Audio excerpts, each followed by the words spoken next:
What if the very thing you desire is also the thing that scares the breath out of you? Hey health warriors, I'm Tracy, a licensed clinical social worker and nutrition coach, sharing easy ways you can eat, move, and live a life of mental and physical wellness over 40 and beyond. You and I, we've read all the books. We grasp the notion of calories in, calories out, the gut-brain connection, how to eat for our unique body types, and we have a toolbox of workouts. So what's the deal? Why is it that maintaining a healthy weight is eluding us, slipping through our very fingers? I'm here to share with you that it is not always due to lack of discipline or understanding about how to lose weight. Our weight loss aspirations can sometimes come to a grinding standstill due to fear. Let's chat about how to overcome the weight loss worries that are preventing you from reaching your weight loss objectives. Would you ever stay in a burning building simply because it might be raining outside? That was the very thinking process I had at the start of noticing myself losing weight. I wanted to feel better, be healthier, weigh less, but I was so afraid of how my body would look after losing weight. My mind, it whirled with so many questions. It tends to do this. Would I have excessive amounts of loose hanging skin? What kind of clothes would I wear if I did have this loose skin? Could I bear to let my husband see me naked with loose skin? Would I enjoy what I saw in the mirror regardless of how good I felt? I've had countless conversations and discussions with other ladies who have the same and similar legitimate concerns. Here are a few ways to overpower the fear of loose skin. 1. Take it slowly. I followed the quick weight loss route and quickly realized that losing weight isn't just about watching the numbers on the scale go down. It's also about learning what works best for my body. Which foods make me feel energized and which ones make me feel sluggish. Rapid weight loss prevented me from getting to know, like, and trust myself. Rapid weight loss deprives the body and skin of the opportunity to renew and restructure. I didn't lose 70 pounds in 30 days. My weight loss that has lasted for over a decade was achieved over the course of 1, 2, even 3 years. The second way, weight loss is a form of stress. Good stress, but stress nonetheless. Eating mostly whole natural foods during this time plays a large role in fortifying our skin cells with the proper amount of vitamins and minerals it needs to rejuvenate and feel safe. Do you think that severe restriction and cutting out entire food groups, unless medically required, convey feelings of rejuvenation and safety for our bodies? I saw less loose skin the more my meals consisted of natural sources of protein, starchy and non-starchy carbohydrates, fats, and fiber. The third way, attack loose skin from the inside out by lifting weights. Lifting weights encourages sculpting of the muscle tissue underneath the skin, giving excess skin from weight loss something to mold itself to versus dropping and drooping down. I was very concerned with how my arms and stomach would look after losing weight, so I found myself focusing more of my attention on doing upper body exercises.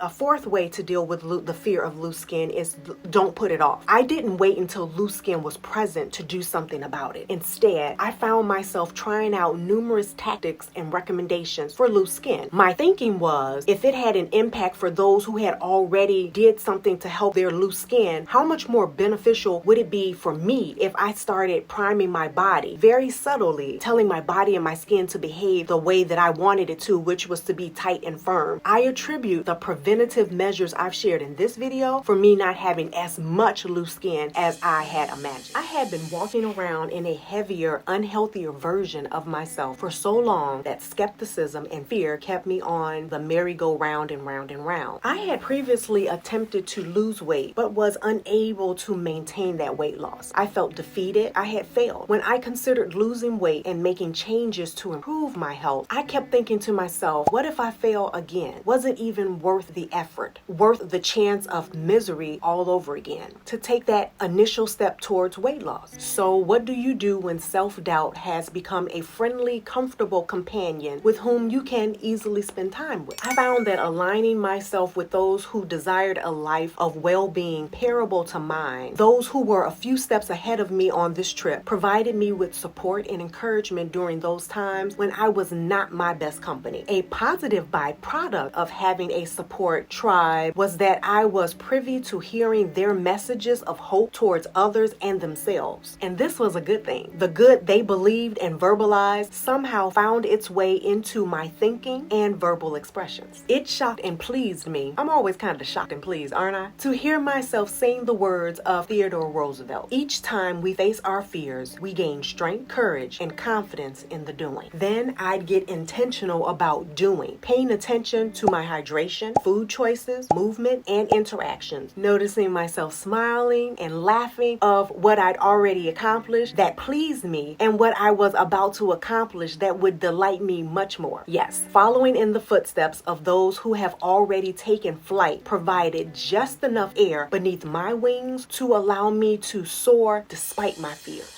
I have a pair of house slippers that fit with that Cinderella just right kind of fit. The thing is, I've had them for years and they have indications that it is time for a new pair. I dread letting go of my old pair just to break in a new pair. And that experience, this little internal conversation I'm having with myself, it reminded me of another fear that holds us back from losing weight. The conversation goes a little something like this. Oh my, who will I be? What will become of me once I am no longer the larger version of myself? Would I become the person who declines a second slice of cake? Well, maybe I'll be the person who will take a walk after a meal, carry around a water bottle with me. Or will I be the person who participates in group exercises or does weight training? Who will I be? Take a deep breath and remember that you don't have to sort out everything at once. Think about it like a new first date with your secret crush. We get to take some time to get to know ourselves with that person, and we are our new person. We get to try out different experiences, access how well they fit, deconstruct them, and take the pieces that resonates with us. New starts implies new, different options. Something I like to remind my sons and my clients is that each day we get to decide how we want to show up that day in the world. We get to paint a new picture of ourselves each day. As a kid, did you use a nightlight or sleep with a teddy bear to ward off the boogeyman? Unfortunately, the boogeyman can be cunning, appearing in ways that violate the rules of touch, violate personal boundaries, and infringe upon our rights to feel and be safe. With these sad situations, we may find ourselves using weight gain as a protective barrier or armor, keeping the outside world and people at a distance. It is never acceptable for someone, anyone, to place their hands on you or touch you in an unpleasant or harmful manner. I highly recommend you align yourself with government officials, clergymen, or therapists to help support you as you are discovering strategies that are best and empowering and appropriate for you so that you can handle the next reason weight loss makes you feel afraid and fearful. I felt icky,